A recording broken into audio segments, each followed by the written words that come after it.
In this video, I'm going to show you how to fix the problem of your businesscatalyst.com and worldsecuresystems.com versions of your website being indexed on Google. Now here we're looking at a Google search results page. We can find out the pages that are indexed by placing in the query site : and then the Business Catalyst version of our site, or any domain really in this spot.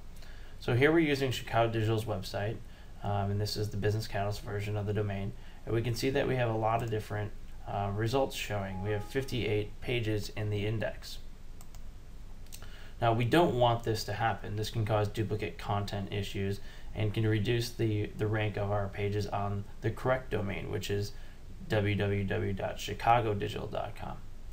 Now please keep in mind, if you do have legitimate reasons for having a .businesscatalyst.com or more likely the .worldsecuresystems.com page ranking, then you will need to modify the instructions in this video to only remove the undesirable pages from the search results index rather than the entire domain.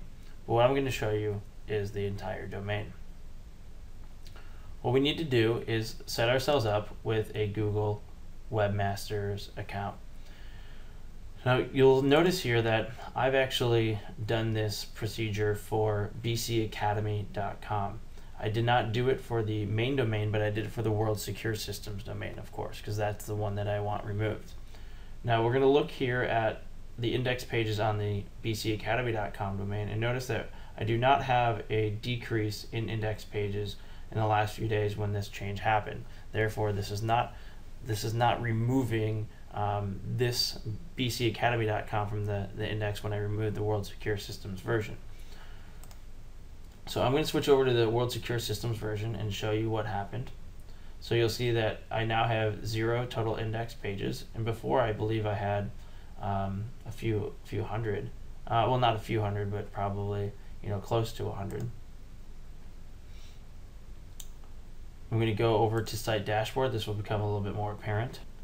On this page, we'll see that our search queries have actually gone down to 1, or pretty much 0 for the next day.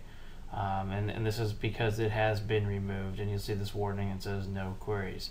So this is great. So we've got Google to remove this site from its index. So what we did is we installed Google Webmaster Tools, which I'm not going into the setup of that at the moment.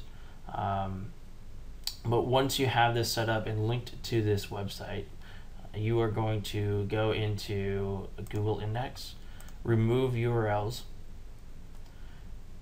and from here you'll see that I don't have any URL removal requests, and that's because I already have it removed. And essentially what I did is I created a new removal request and placed the entire domain in there. And when you do that, you'll notice that the removal type is a site removal. So you can see I can go through that process again. I'm not going to actually save it because I've already done this, but this is the screen that you'll get next. It says, okay, this will remove all instances of things at this domain. For permanent removal, content must be blocked by robots.txt. We can't really do anything about that, but this will get rid of it as well. So then we hit submit request, wait a couple days, and you should have successfully removed that from that domain from Google's index.